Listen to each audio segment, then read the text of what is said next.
I almost died 2 times before I learned how to truly relax. And this is the space that brought me back. And I want to talk to you today because it is the most misunderstood tool for transformation. You may have seen one of these before. I'm going to talk with you about what it really is, but why it is also so necessary in today's world. We have forgotten to be still, how to be still. That might look and feel like your current state right now. And your nervous system may be screaming at you, but you may not be able to hear it anymore. But that may look like your mind racing at 3 a.m. in the middle of the night, your body being in pain and tight, where you're not as flexible as you once were, where you're struggling to relax and find comfort in your body. And it might look like all these things you do to relax, to disconnect, to the things you reach for after work, to relax and find that peace for yourself, but it doesn't last. You may have tried meditation apps, breathing exercises, or spent a lot of money on luxurious spa days. But nothing really creates that deep reset, the deep rest that your system actually needs. So what if I told you there is a space where your nervous system can finally pause and rest? Notice the difference. And obviously this is not forever. It's just long enough for you to remember who you are underneath the noise. So you may be thinking, who are you? I am Bryce. I'm an artist, a guide, and I have floated for over 600 hours over the last decade. And floating helped me come back to myself after multiple near-death experiences. It was my first float that really allowed me to release the first one in my life. And that was the starting point that led me here.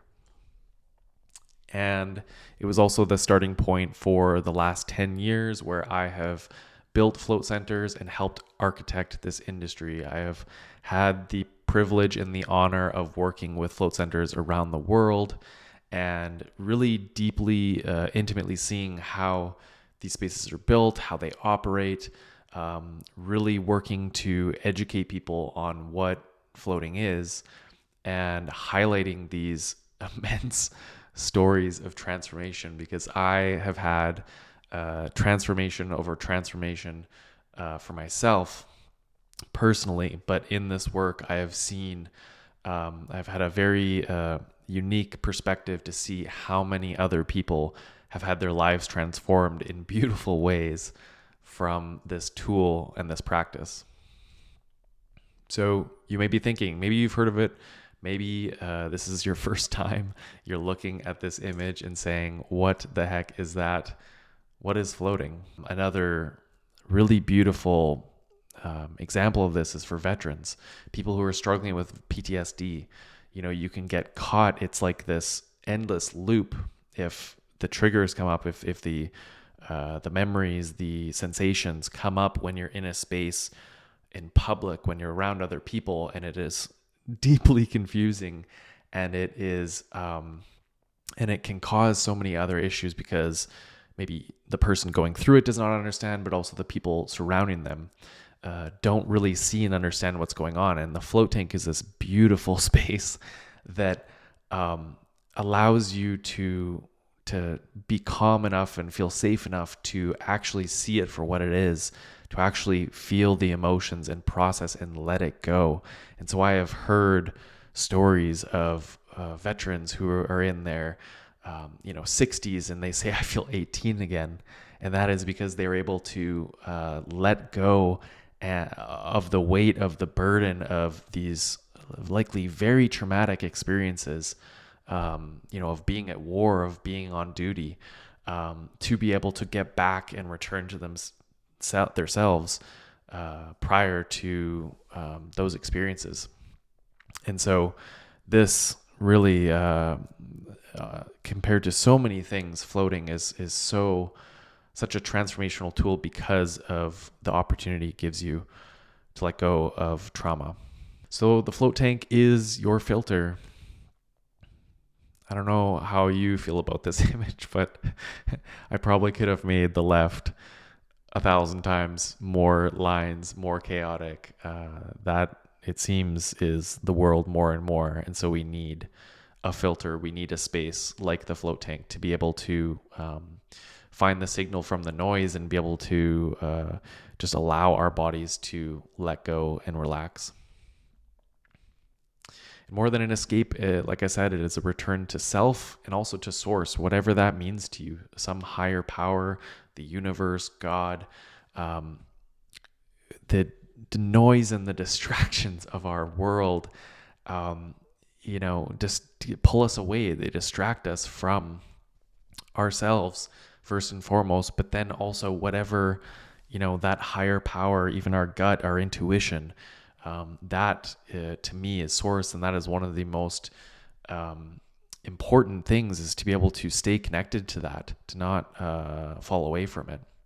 So the float tank, in my experience, I've heard it over and over again, is such a potent space for that, because it ruthlessly, through how it's constructed, through what it does, what it allows you to kind of tap into because of the environment, you're able to return to yourself and to source so much easier, so much faster. And again, the problem is that most people quit after the first float because they're learning to trust stillness. We are living in a world that is unbelievably loud. It is unbelievably chaotic. It is getting more and more so every single day. And the more that we reach for our devices, the more that we continue to speed up, continue to rush, continue to let the noise in and the noise grow louder, the harder it is going to be to trust, to let go, and to be in the stillness, in the silence, in the quiet. But that, I promise you, is where so many beautiful things, so much transformation can happen for you. If you are curious about starting a flow practice, I would love to answer any questions that you have. Just comment your biggest question below. I read and respond to every single one. Like I said, I have been doing this for over a decade now, over 600 hours in the tank. And I also work with a lot of the centers that may host you, that may offer your float for you. So I'm happy to answer any questions and hopefully support you in starting a flow practice. And if you want to go deep in your flow practice, if you are, already floating, if you're maybe curious or interested in doing a 14-day, a 30-day reset, I mentor a highly select number of people each year. That includes float center owners if you run one of these spaces, if you're in the process of building one, but it also includes, entrepreneurs, executives, artists. If you use floating as a transformational tool, if you have gone deeper or you're looking to go much deeper in the reset, the transformation, I would be happy to talk with you and see if it's a good fit to support you in that process, because it is very important that you have support, that you have a guide who can help you navigate, because not many people have done that work in that space. So I want to make sure that you are supported, that you have someone who can help you through that beautiful process, sometimes the messy middle, but that beautiful transformation that will be waiting for you. And if you're curious and following along and learning more, just hit the subscribe button, and I will talk to you soon. Take care.